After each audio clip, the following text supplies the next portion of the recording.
Assalamu alaikum students, my name is Sir Shahrukh and this is your physics lecture for class 9 from Lear Scholar School System. Student, we have completed our 8th chapter, thermal properties of matter. Now we'll come to the exercise. सबसे पहले MCQs देखते हैं, वो भी जो आपकी इस दफ़ा बोर्ड की कोर्स में इंक्लूड है उनको देखते हैं। तो 4th, 5th, 6th और 7th ये आप मार्क कर लें, ठीक है। 4th, 5th, 6th और 7th ये 4 MCQs आपके इंक्लूड हैं बोर्ड में। इसमें से 4th वाले में देखें, आपको कहा यह जा रहा है कि विच of the following material has large specific heat. तो आपको ये बात पता है, आपने उसमें देखा था अपने टेबल में आपने देखा था स्पेसिफिक हीट के टेबल में कि वाटर की स्पेसिफिक हीट कैपेसिटी सबसे ज़्यादा थी, ठीक है। यहाँ पे तो जितने भी ऑप्शंस उधर गिवन हैं उनमें वाटर अगर मौजूद है तो वाटर की स्पेसिफिक हीट कैपेसिटी जब इस पूरी लिस्ट में सबसे ज़्यादा है तो वहाँ उसमें भी इसी लिस्ट में से दिए गए हैं कुछ सब्सटेंसेस, तो वाटर की स्पेसिफिक हीट कैपेसिटी सबसे ज़्यादा होगी, ठीक है। तो यहाँ पे आपका ऑप्शन आ जाएगा पहला वाटर, ये सी ऑप्शन। फिर इसके बाद 5th देखें MCQs कि विच of the following material has large value of temperature coefficient of linear thermal expansion, यानी लीनियर एक्सपेंशन यानी अल्फ़ा किसका ज़्यादा है इन 4 मटेरियल में से। कौन से 4 मटेरियल हैं? एल्यूमिनियम, गोल्ड, ब्रास और स्टील। तो 5th MCQ का आंसर यहाँ से हम देखते हैं, लीनियर थर्मल कोफिशिएंट जो किसका कोफिशिएंट है वो ज़्यादा है, लीनियर थर्मल एक्सपेंशन कोफिशिएंट। तो यहाँ पे आप देखें एल्यूमिनियम का उन चारों में से 2.4 जो है वो ज़्यादा है, बाकी सब का ऑलमोस्ट कम है। प्लैटिनम का ही एक ज़्यादा है बस एल्यूमिनियम से इस पूरी लिस्ट में, अदरवाइज़ एल्यूमिनियम का ज़्यादा है। तो अगर उन ऑप्शन में प्लैटिनम नहीं है तो aluminium is the right answer. तो अब यहाँ पे आए अपने MCQs में, तो आप देखें यहाँ पे प्लैटिनम नहीं है, बाकी सारे हैं, बट ये बाकी सारे उससे कम ही, तो यहाँ पे एल्यूमिनियम का ऑप्शन जो है वो टिक कर लें। अच्छा, which of the following values of, ये बीटा है, ठीक है, ये बीटा है आपके पास। Which of the following value of beta of a solid for which alpha, ये जो है ना ये अल्फ़ा है आपका, अल्फ़ा हैज़ अ वैल्यू इतनी, तो जिसका अल्फ़ा इतना है, बीटा आप कैसे निकालते हैं? आपको रिलेशन पता है अल्फ़ा और बीटा के दरमियान में कि बीटा जो होता है वो 3 अल्फ़ा के बराबर होता है। तो आप इस बीटा को 3 से मल्टीप्लाई करेंगे तो राइट ऑप्शन आपके पास आ जाएगा बी, यानी 3 मल्टीप्लाई 2 6 इंटू 10⁻⁻5 पर केल्विन। तो बी ऑप्शन आपका ठीक हो जाएगा, ठीक है। तो 4th का सी है वाटर, 5th का ए है एल्यूमिनियम और 6th का बी है 6 इंटू 10⁻⁻5 पर केल्विन। और इसी के साथ 7th MCQ आपका जो ये कहता है कि लार्ज रिजर्वायर है वाटर नियर बाय टेम्परेचर उसका जो है मॉडरेट रहता है ड्यू टू। अब देखें वाटर रिजर्वायर है तो इसका मतलब वाटर के करीब कोई, मतलब कोई वाटर का एक बॉडी है कोई, उसके करीब करीब टेम्परेचर जो है वो कहते हैं मॉडरेट रहता है। तो क्यों मॉडरेट रहता है, उसकी वजह क्या हो सकती है? वाटर का टेम्परेचर लो है? नहीं, हमें पता है ये बात कि वाटर की स्पेसिफिक हीट कैपेसिटी लार्ज है, उसके काफ़ी सारे एडवांटेजेस हैं, हमने इसमें से एक क्वेश्चन देखा भी था। तो हम यहाँ पे क्या कहेंगे कि डी ऑप्शन सही है, due to the large specific heat capacity of water, क्योंकि वो अगर टेम्परेचर ज़्यादा हो तो उसको वाटर जो है वो एब्जॉर्ब कर लेता है, तो इसलिए मौसम वहाँ का खुशगवार रहता है, ठीक है। Large specific heat capacity of water, इसका डी ऑप्शन सही है। अच्छा, इसके बाद जाएंगे हम आपके न्यूमेरिकल्स पे, क्योंकि क्वेश्चन आंसर्स जो हैं वो जस्ट 2 हैं। वो कौन कौन से बनते हैं जो कोर्स में इंक्लूड बनते हैं रिलेटेड टॉपिक से? वो बनते हैं आपके क्वेश्चन नंबर 8.7 और 8.8, मतलब ये 2 क्वेश्चन हैं 8.7 और 8, ये आप मार्क कर लें। और ये आपने पहले भी किए, ये आपने वॉल्यूम थर्मल एक्सपेंशन वाली डेरिवेशन एक करनी है और स्पेसिफिक हीट जो है वो वाला क्वेश्चन आपने करना है। यानी इनको हम नोट्स से देखते हैं। अब आगे जो न्यूमेरिकल्स हैं जो इंक्लूड है वो भी हम नोट्स से देखते हैं। यहाँ पे 2 क्वेश्चंस आपके इंक्लूड हैं बोर्ड के टॉपिक्स में से रिलेटेड जो हैं एक्सरसाइज में, वो कौन कौन से हैं? वो आपके हैं क्वेश्चन नंबर 8.7 और 8.8, जिनके आंसर्स आपके नोट्स में क्वेश्चन नंबर 9 और question number 1 of this chapter 8, ठीक है, वो आपके पास गिवन है। उनके आंसर्स आप देख लें उनको, इनके आंसर में वो आंसर्स आपने लिखने हैं, यानी वॉल्यूम थर्मल एक्सपेंशन वाला और स्पेसिफिक हीट वाला। अच्छा, इसके बाद आप आए प्रॉब्लम्स पे, अपने डायरेक्ट न्यूमेरिकल्स पे। न्यूमेरिकल्स आपके जो है स्टूडेंट्स वो 8.3 जो रिलेटेड से आ रहे हैं, 8.4, 8.5, 8.6 और 8.8 जो है इसका डाउट है, कंफर्म नहीं है। क्यों? क्योंकि इसमें जो टॉपिक्स यूज़ हो रहे हैं, लेटेंट हीट ऑफ फ्यूजन और लेटेंट हीट ऑफ जो है वेपराइजेशन, वो मेरा ख्याल है आपके जब कोर्स में नहीं है तो ये न्यूमेरिकल भी शायद कोर्स में ना हो। तो 8.6 तक आप देखेंगे, बाकी आप छोड़ दें 8.8 को, ठीक है। अच्छा, 8.3 सबसे पहले आप देखो, तो इसमें आपको कहा यह जा रहा है कि कैलकुलेट करें इंक्रीज़ इन लेंथ। लेंथ में जो इंक्रीज़ आता है, एक एलुमिनियम बार है, जो एलुमिनियम बार 2 मीटर लॉन्ग है, यानी इनिशियल लेंथ उसकी कितनी है, एल ओ, ये एल ओरिजिनल है, ये एल ओ है, एल ओ कितनी है 2 मीटर, ठीक है। और हीट कितना करना है उसको, 0 डिग्री सेंटीग्रेड से 20 डिग्री सेंटीग्रेड तक, यानी आपने जो टेम्परेचर डिफरेंस लाना है वो 20 डिग्री सेंटीग्रेड या 20 केल्विन का लाना है, ठीक है। तो लीनियर थर्मल एक्सपेंशन आपने फाइंड करनी है, इंक्रीज़ इन लेंथ फाइंड करना है, यानी डेल्टा एल आपने फाइंड करना है। ये देखें, इंक्रीज़ इन लेंथ जो है वो आपने फाइंड करना है डेल्टा एल, जो कि किसके बराबर होता है, increase length minus original length. Original length, आप ओरिजिनल लेंथ गिवन है 2 मीटर और डेल्टा एल आपने फाइंड करना है, बट उसके पहले आपको इंक्रीज लेंथ या तो निकालनी पड़ेगी, ठीक है। दो तरीके हो सकते हैं इसको करने के, इंक्रीज लेंथ फाइंड करके उसमें से ओरिजिनल लेंथ माइनस करके डेल्टा बाद में डेल्टा एल निकाल लें, या एक और सिंपल तरीका ये है कि जो आपके पास ये फार्मूला था कि delta L is directly proportional to L O यानी original length multiply delta T, उसको जब हमने प्रोपोर्शनैलिटी से इक्वालिटी में चेंज किया था तो हमारे पास अल्फ़ा एक कांस्टेंट आया था, तो उसके बाद ये इक्वेशन बनी थी कि delta L is equal to alpha L not delta T.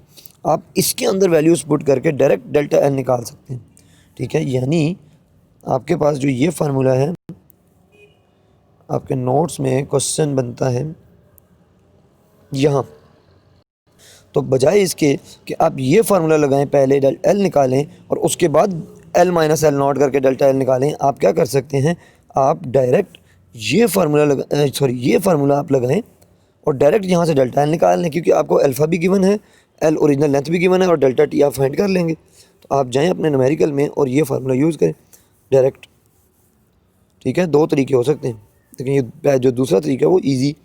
तो आप यहाँ पे डायरेक्ट ये फार्मूला लगाएं, delta L is equal to alpha L O delta T. Delta T आपने फाइंड किया कितना है 20, बिकॉज 20 डिग्री सेंटीग्रेड से 0 डिग्री सेंटीग्रेड से 20 डिग्री सेंटीग्रेड में लेके जाना है, तो 20 का केल्विन का टेम्परेचर डिफरेंस लाना है।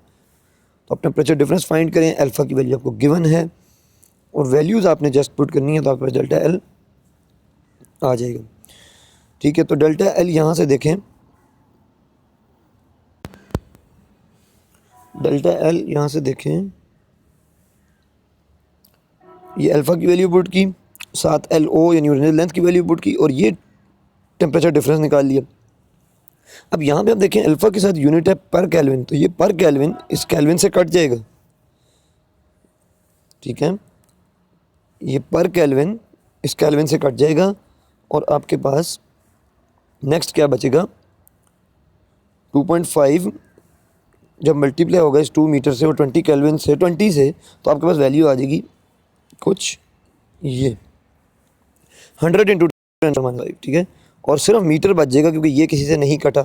फिर आप इसको सॉल्व करेंगे, थोड़ा सा सिंप्लीफाई करेंगे, 10 की पावर 2 10 की पावर -5 सॉल्व करके 10 की पावर -3 आएगा, जिसको आप कुछ यूँ लिख सकते हैं, सेंटीमीटर में भी, मीटर में भी यूँ लिखा रहने दे सकते हैं 10 की पावर -3, बट सेंटीमीटर में कन्वर्ट करें तो 0.1 सेंटीमीटर आपके पास चेंज इन लेंथ आ गया, ठीक है। ये अपने हाथ से प्रैक्टिस करें, ये बहुत ईजी है, ये हो जाएगा। अब नेक्स्ट देखते हैं 8.4, कहते हैं एक बैलून है जिसमें वॉल्यूम कितना है आपके पास 1.2 metre cube, sorry volume of air है, यानी बैलून के अंदर एयर है, कितने वॉल्यूम की 1.2 मीटर क्यूब की, और 15 डिग्री सेंटीग्रेड पर ये मौजूद है इस वक्त। कहते हैं find its volume at 40 degree centigrade, यानी आपने अब इंक्रीज्ड वॉल्यूम वी फाइंड करना है और थर्मल कोफिशिएंट आपको दिया गया है वॉल्यूम थर्मल कोफिशिएंट दिया गया है, ठीक है, बीटा दिया गया, तो आपने इंक्रीज वॉल्यूम निकालना है यानी वी निकालना है। तो आप फार्मूला कौन सा लगाएंगे, v is equal to V ओ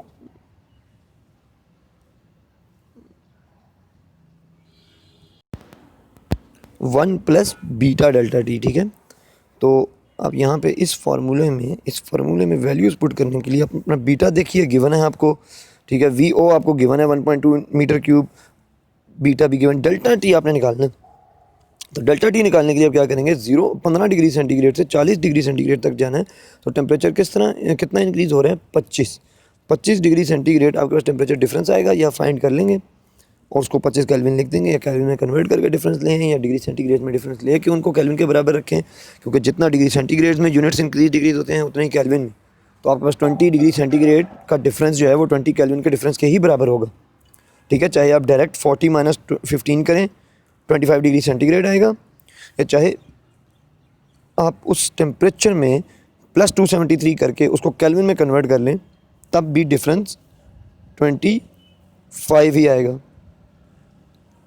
ठीक है, 25 केल्विन ही आएगा।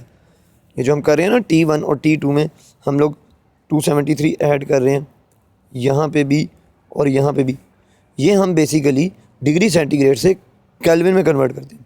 आप देखें यहाँ पे 15 डिग्री सेंटीग्रेड में आपने 273 ऐड किया तो 288 केल्विन आ गया।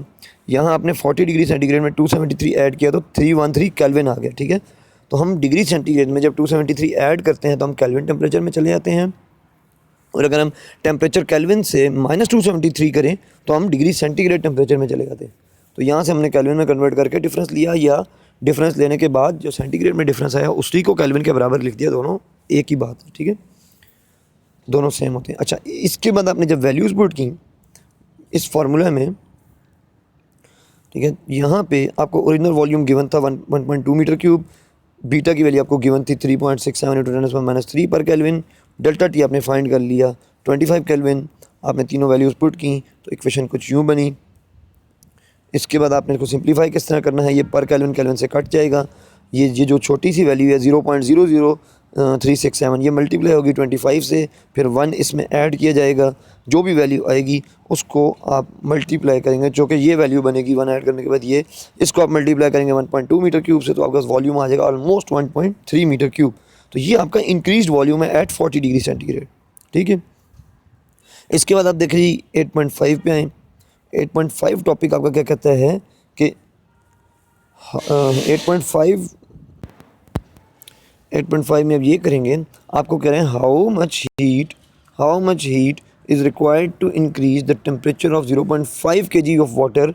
मतलब आपके पास कितना टेम्परेचर रिक्वायर्ड है, यानी डेल्टा क्यू कितना हीट रिक्वायर्ड है टेम्परेचर इंक्रीज करने के लिए 0.5 kg का, यानी मैथ आपको गिवन है, इतना डेल्टा टी लाना है आपने, 10 से 65 तक लेके जाएं। तो आप अगेन 10 डिग्री सेंटीग्रेड में 273 ऐड करें, केल्विन बना लें। इसी तरह 65 में 273 ऐड करें, उसको भी केल्विन बना लें। केल्विन में टेम्परेचर आ गया उनको आप आपस में माइनस करके पहले से डेल्टा टी भी निकाल सकते हैं, और बाद में फार्मूले में भी डेल्टा टी की जगह पे पुट कर सकते हैं वैल्यूज़। एनीवेज आपने हीट निकालनी। अब हीट क्या होगी, आपने हीट कैपेसिटी का फार्मूला पढ़ा है कि delta Q is equal to MC delta T. अब हीट इतनी चाहिए जो इतना डेल्टा टी ला सके, यानी कितना डेल्टा टी ला सके जी, 10 से 65 यानी 55 डिग्री सेंटीग्रेड का डेल्टा टी ला सके। किस में ला सके, 0.5 kg मैस में, जिसकी हीट कैपेसिटी कितनी है C, जो कि आपको गिवन होगी, ठीक है। अभी आपको वाटर गिवन है तो आपको specific heat capacity of water याद रखनी है, आइस भी याद रखनी है, वो मे भी वाटर और आइस की गिवन ना हो, बट कोई और सब्सटेंस हुआ तो उसकी आपको बोर्ड वाले दे देंगे। अच्छा, यहाँ पे आपने delta Q equal to MC delta T का फार्मूला लगाया और वैल्यूज़ पुट करके आपने जस्ट अपना डेल्टा क्यू फाइंड किया। अच्छा, इस डेल्टा क्यू का मतलब ये होता है चेंज इन हीट, यानी पहले कुछ हीट दी हुई थी हमने जो कि 0 थी इनिशियल, और फाइनल कुछ हमने हीट देनी है Q, तो वो हीट हमने फाइंड करनी है। Final minus initial will be the change in heat. तो इनिशियली 0 हीट, हमने कोई हीट नहीं दी, अब हमने हीट देनी है Q हो जाएगी हीट देने के बाद, तो वो Q हमने फाइंड करना है। तो यहाँ से Q माइनस 0 से आ गया Q is equal to MC delta T, ठीक है। अब आप यहाँ पे वैल्यूज़ पुट करें, Q is equal to MC delta T में आपने M की जगह पुट किया 0.5 kg, C आपको पता है अगर वाटर है तो 4200 जॉल्स पर kg पर केल्विन, और डेल्टा टी कितना है आपके पास फाइनल माइनस इनिशियल, तो ये 65 को आपने कन्वर्ट किया 273 ऐड करके केल्विन में, वो यहाँ पे पुट किया है, माइनस आपने 10 डिग्री सेंटीग्रेड में 273 ऐड करके जो केल्विन में कन्वर्ट किया वो यहाँ पुट किया, तो डिफरेंस आ गया। देखें यहाँ से भी 55 ही आएगा। एनीवेज जो है आपके पास टेम्परेचर डिफरेंस जो भी आया मल्टीप्लाई होगा जब, तो ये पर केजी और केजी यहाँ से कट जाएंगे, आपके पास जाउल्स और ये पर केल्विन से कट जाएंगे, और आपके पास क्या बच जाएगा, जस्ट जाउल्स, यानी हीट बच जाएगी। तो ये कितनी हीट बचेगी आपके पास, delta Q will be equal to 11 5500 joules. ठीक है, तो ये आपका इसका आंसर है क्यू। इतनी हीट आपको चाहिए होगी 0.5 kg का टेम्परेचर 10 डिग्री सेंटीग्रेड से उठा के 55 डिग्री सेंटीग्रेड तक ले जाने के लिए। ठीक है, अच्छा अब आप आते हैं अपने लास्ट न्यूमेरिकल 8.6 की तरफ, जिसमें कहा यह जा रहा है कि एक इलेक्ट्रिक हीटर है आपके पास, वो सप्लाई करता है heat at the rate of इतने जॉल्स पर सेकंड, यानी जॉल्स पर सेकंड इज आपके पास क्या होती है, पावर। तो जॉल्स पर सेकंड का मतलब ये है कि पावर गिवन है। ठीक है, रेट ऑफ वर्क डन क्या होता है, पावर। तो रेट ऑफ हीट भी क्या है, पावर। क्यों? क्योंकि वर्क डन क्या है, energy, energy divided by time क्या होता है आपके पास, पावर। तो जैसे वर्क डन है, उधर work done divided by time है, जाउल्स पर सेकंड, वो पावर है। तो यहाँ पे भी आपके पास हीट क्या है, जाउल्स ही, तो जाउल्स पर सेकंड भी आपके पास पावर गिवन है। ठीक है, वो पूछ रहे हैं how much time is required, यानी टी आपने फाइंड करना है, how much time is required, किस लिए, टेम्परेचर इंक्रीज़ करने के लिए। भाई किसका टेम्परेचर इंक्रीज़ करना है, 200 ग्राम वाटर का, यानी 0.2 kg वाटर का, 0.2 kg वाटर का 20 से 90 डिग्री तक इंक्रीज़ करना है। तो सबसे पहले तो आपको हीट कैपेसिटी का फार्मूला लगा के वो हीट निकालनी पड़ेगी, यानी वो जाउल्स निकालने पड़ेंगे जो आपको रिक्वायर्ड हैं 0.2 kg मैस का वाटर का, यानी इतना टेम्परेचर इंक्रीज़ करने के लिए, यानी 70 डिग्रीज इंक्रीज़ करने के लिए। 70 डिग्रीज मतलब 70 केल्विन जब आप डिफरेंस लेंगे। तो आपने क्या करना है, आपने सबसे पहले फार्मूला ये लिखना है कि जो आपकी पावर है, यानी rate of flow of heat है, क्यू बाई टी है, जॉल्स पर सेकंड है, वो कितने हैं, 1000। वो किसके बराबर होते हैं, पावर के। ठीक है, आप यहाँ से क्या करें, सबसे पहले टी जो आपके पास जो आपने टाइम निकालना है वो आप एक साइड पे ले आएँ। ठीक है, कुछ इस तरह से जो टी इधर डिवाइड हो रहा है उसको आप ले आएँ ऊपर, इधर ला के मल्टीप्लाई कर दें 1000 जो आपको rate of flow of heat given था जॉल्स पर सेकंड, उसके साथ ला के टाइम ऊपर मल्टीप्लाई कर दें यहाँ पे, तो आपके पास कुछ ये रिलेशन बन जाएगा। इसमें आप क्यू की जगह क्या पुट करेंगे, एम सी डेल्टा टी का फार्मूला। क्यों? क्योंकि क्यू वो हीट है जो रिक्वायर्ड है आपको टेम्परेचर इंक्रीज़ करने के लिए वाटर का। तो क्यू की जगह आप लिखेंगे एम सी डेल्टा टी, तो आपके पास फार्मूला कुछ ये वाला फार्मूला कुछ इस तरह बन जाएगा। ठीक है, जैसे आपने 1000 इंटू टी इस साइड पे रख लिया, पहले उस साइड पे था, क्यू की जगह आपने क्या लिख दिया है, एम सी डेल्टा टी लिख दिया है। अब आप टी फाइंड करना चाहते हैं तो 1000 को इधर एम सी डेल्टा टी के नीचे ला के डिवाइड कर दें। ठीक है, तो आपके पास ये रिलेशन बन जाएगा। अब इस रिलेशन में वैल्यूज़ पुट करेंगे तो आपके पास टाइम आ जाएगा। यूनिट्स आपने देखने हैं, बस सॉल्व करने आने चाहिए। तो यहाँ पे अब क्या करें, आप मैथ्स की जगह 0.2 kg आएगा, क्योंकि 200 ग्राम्स था, उसको आपने केजी में कन्वर्ट किया, 0.2 kg आ गया। आपके पास सी की वैल्यू आपको पता होनी चाहिए, 4200 जॉल्स पर केजी पर केल्विन। टेम्परेचर डिफरेंस 70 केल्विन आएगा, नज़र आ रहा है 20 से 90 पे जाना है, तो 70 डिग्री का डिफरेंस आ रहा है। अगर आप प्रॉपर सॉल्व करें तो इस तरह आप सॉल्व करके जो है दोनों को डिफरेंट 273 उनमें ऐड करके बाद में सब्ट्रैक्ट करेंगे तो आपके पास 70 केल्विन ही आएगा टेम्परेचर डिफरेंस भी। उसके बाद आपने नीचे जो 1000 जॉल्स पर सेकंड गिवन था वो लिख दिया। अब क्या करना है, यहाँ पे सिर्फ देखें न्यूमेरिकल में कटिंग कहाँ कहाँ हो रही है, न्यूमेरिकल यूनिट्स में कटिंग कहाँ कहाँ हो रही है। पर केल्विन, केल्विन से कट गया, पर केजी से कट गया, ये जॉल्स नीचे वाले इस ऊपर वाले जॉल से कट गए, ये पर सेकंड ऊपर आके आपके पास सेकंड बन गया, तो टाइम का यूनिट बन गया। बस बाकी वैल्यूज़ आपने खुद कैलकुलेटर से सॉल्व करनी है। आपके पास टाइम कितना आया था, 58.8 सेकेंड्स। ठीक है, तो ये वो टाइम है जो 0.2 kg वाटर का 70 डिग्रीज या 70 केल्विन टेम्परेचर इंक्रीज़ कर देगा विथ दिस रेट, ये जो आपको गिवन था। ठीक है, अब 8th न्यूमेरिकल आप छोड़ दें, 8.8 ये आपके कोर्स में इंशाल्लाह नहीं आएगा, क्योंकि इसमें जो है वो लेटेंट हीट ऑफ फ्यूजन और वेपराइजेशन वगैरह कंसेप्ट यूज़ हुए हैं जो कि आपके कोर्स में नहीं है, तो उससे रिलेटेड न्यूमेरिकल भी नहीं आएगा। बाकी न्यूमेरिकल्स को प्रैक्टिस करें और अपना ख्याल रखें, चैप्टर पूरा रिवाइज़ करें और पढ़ते रहें। अल्लाह हाफिज़।